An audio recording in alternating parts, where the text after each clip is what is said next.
Heavy snow in the Midwest, tornadoes in the South, flooding rain along the Gulf Coast, and next week, Arctic air like we haven't seen in years. Let me break down what you need to know.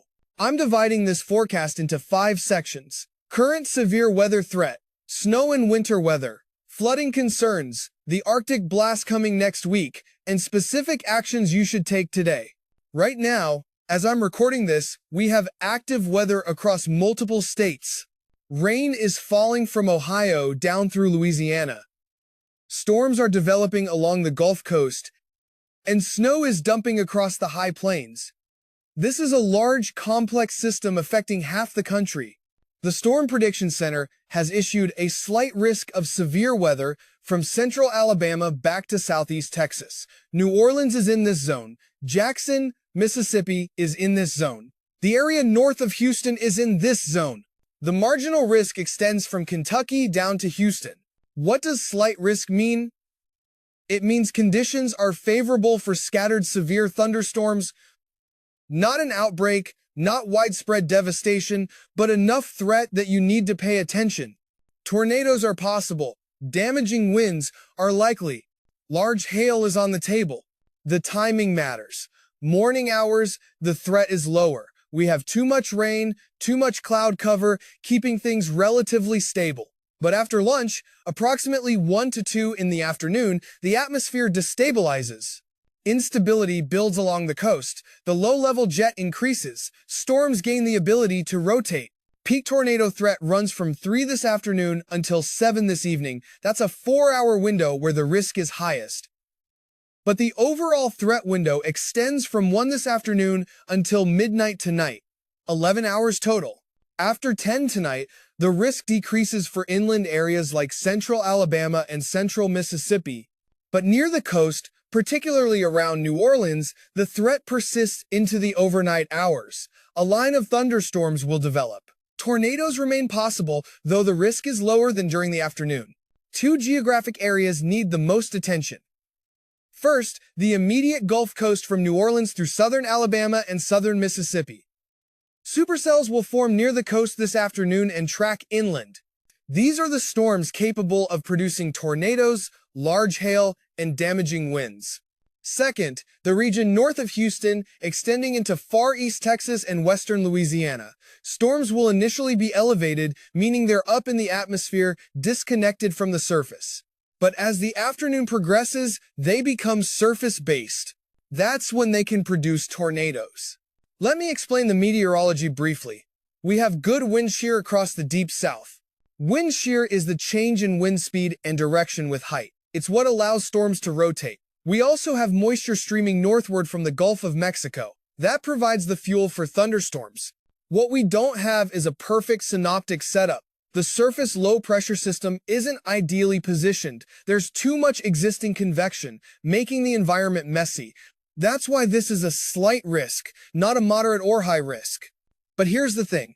Slight risk doesn't mean no risk. It means scattered severe weather is likely. And with enough wind shear, even a slight risk day can produce tornadoes. I would not rule out a strong tornado today. It would require the right storm in the right environment at the right time. But it's possible. More likely, we see several brief tornadoes, EF0 to EF1 strength, along with the damaging winds and hail. That's the typical outcome for a setup like this, but typical doesn't mean guaranteed. Weather doesn't follow scripts. If you're in the threat zone, here's what you do. First, have multiple ways to receive warnings.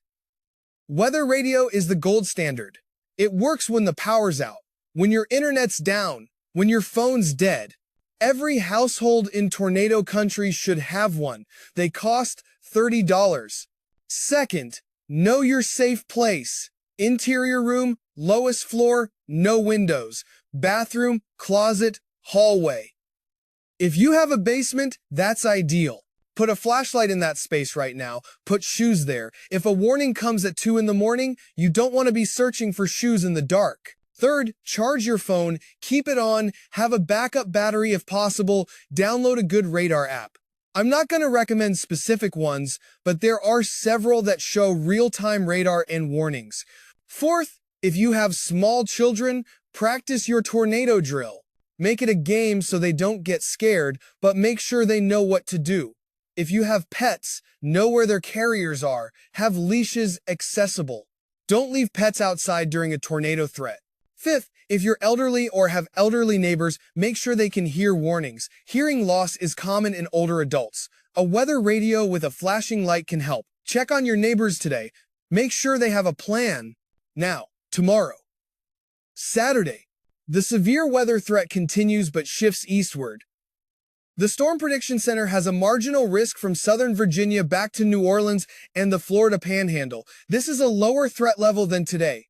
The main concerns are damaging winds and isolated hail. Tornado risk is low but not zero. 3 areas could see a brief tornado tomorrow. Near Atlanta, Georgia, far western North Carolina, eastern Alabama outside Huntsville. If you're in these areas, stay aware. But I don't think Saturday is as concerning as today. Most of the severe weather should be done by 2 or 3 in the afternoon.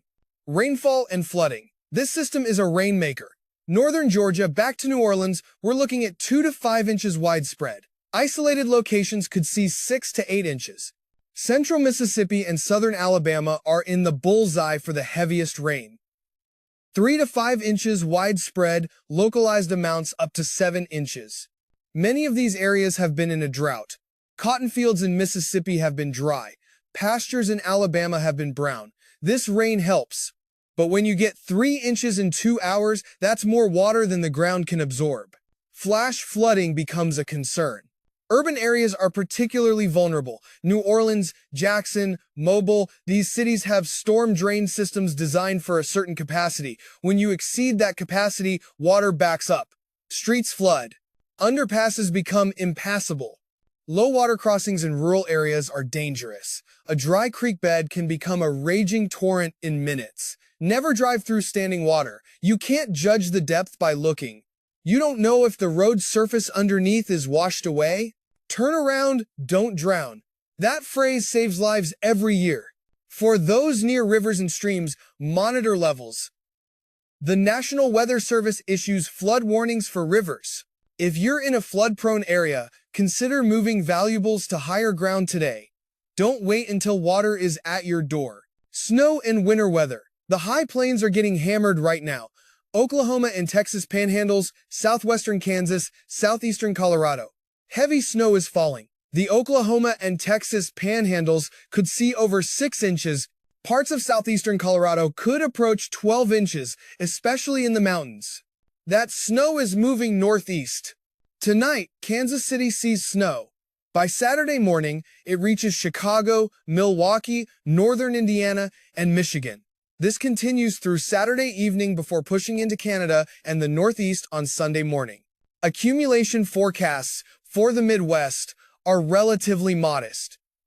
Eastern Kansas, northern Missouri, around Chicago, we're talking 1 to 2 inches at most. Northern Illinois, northern Indiana, similar amounts.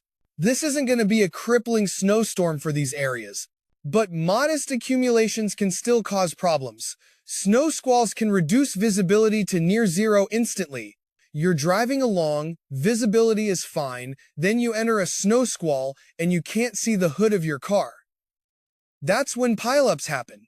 The areas with significant accumulations are northern Wisconsin and the upper peninsula of Michigan. 5 to 10 inches widespread is possible there.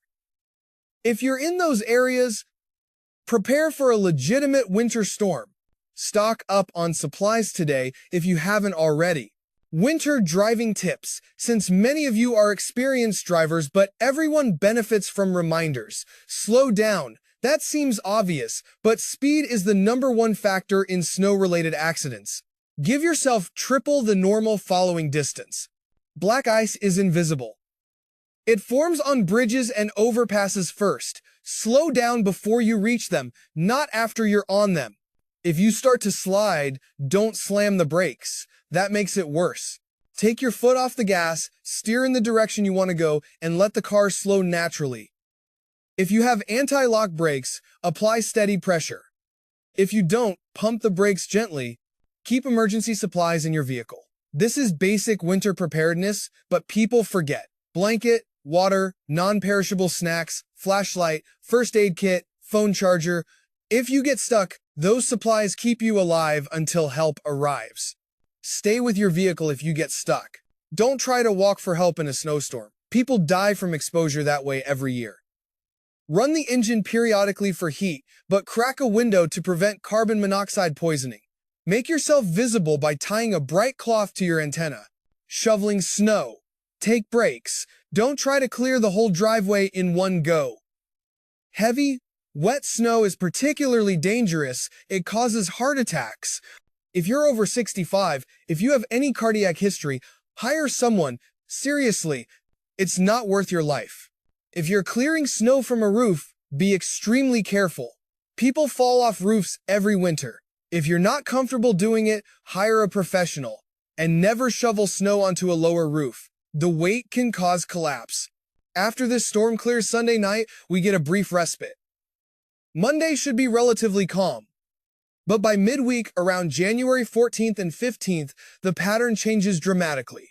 The jet stream dips. Arctic air spills southward. And I mean significant Arctic air.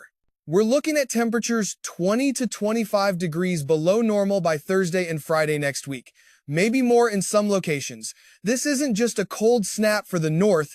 This Arctic air could reach the Gulf Coast. That opens the door for snow and ice as far south as Tennessee, Arkansas, Louisiana, and Texas. Now, we're 9 days out. Details will change. Exact temperature forecasts will shift. But the overall pattern is consistent across multiple model runs. Arctic outbreak, well below normal temperatures. Potential for winter weather in unusual locations. The GFS model is showing a mix of ice and snow across Texas, Arkansas, and Tennessee around January 18th or 19th.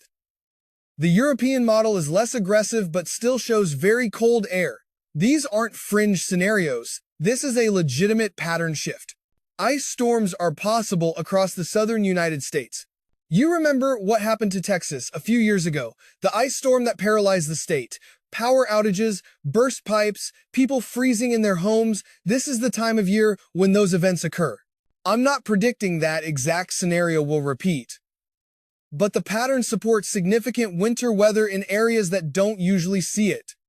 You need to start thinking about preparedness now. For those in the south, ice is more dangerous than snow. Ice accumulates on power lines. The weight brings lines down. Trees snap. Roads become impassable. You can't drive on ice, no matter how good a driver you are. If an ice storm is forecast, stay home. Preparation steps for next week. Make sure you have ways to heat your home if the power fails.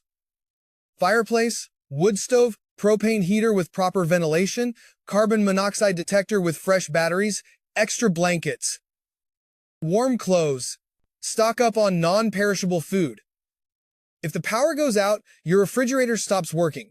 Have canned goods, crackers, peanut butter, things that don't require cooking. Have a manual can opener, battery-powered or hand-crank radio, flashlights with extra batteries. Fill your gas tank. If the power goes out, gas pumps don't work. Have cash on hand. ATMs don't work without power either. If you take medications, make sure you have enough to get through a week without being able to refill prescriptions. For those with wells, fill bathtubs with water. If the power goes out, the pump stops working. You need water for drinking and flushing toilets. For those on city water, have bottled water anyway. Pipes can freeze and burst in extreme cold. Protect your pipes. Let faucets drip during extreme cold. Moving water is less likely to freeze. Open cabinet doors under sinks to let warm air circulate. If pipes do freeze, never use an open flame to thaw them. Use a hairdryer or heating pad. The data I'm using comes from the National Weather Service, NOAA, and the Storm Prediction Center. I'm comparing the NAM, GFS, and European models. The NAM only goes out a few days, so it's not useful for next week yet. The GFS and European models are the longer-range guidance. Model uncertainty increases with time. A 3-day forecast is quite accurate. A 7-day forecast is less certain. A 10-day forecast is an educated guess about the overall pattern, not specific details. That's just the nature of weather forecasting. We can't predict chaos with perfect precision. But when multiple models agree on a significant pattern shift, that's meaningful. It doesn't guarantee every detail, but it tells us the general story. And right now, that story is Arctic air next week. To summarize everything, today, severe weather in the deep south, tornado threat from 1 this afternoon until midnight, peak hours 3 to 7 this evening, heavy rain through Saturday morning, flooding possible, snow tonight and Saturday across the Midwest. And next week, major Arctic blast with potential winter weather in the south. I'll update tomorrow morning. I may go live today if severe weather develops as expected. Make sure you're subscribed with notifications on. Preparation beats panic. You know what to do. Take care of yourselves and your neighbors. Stay safe out there.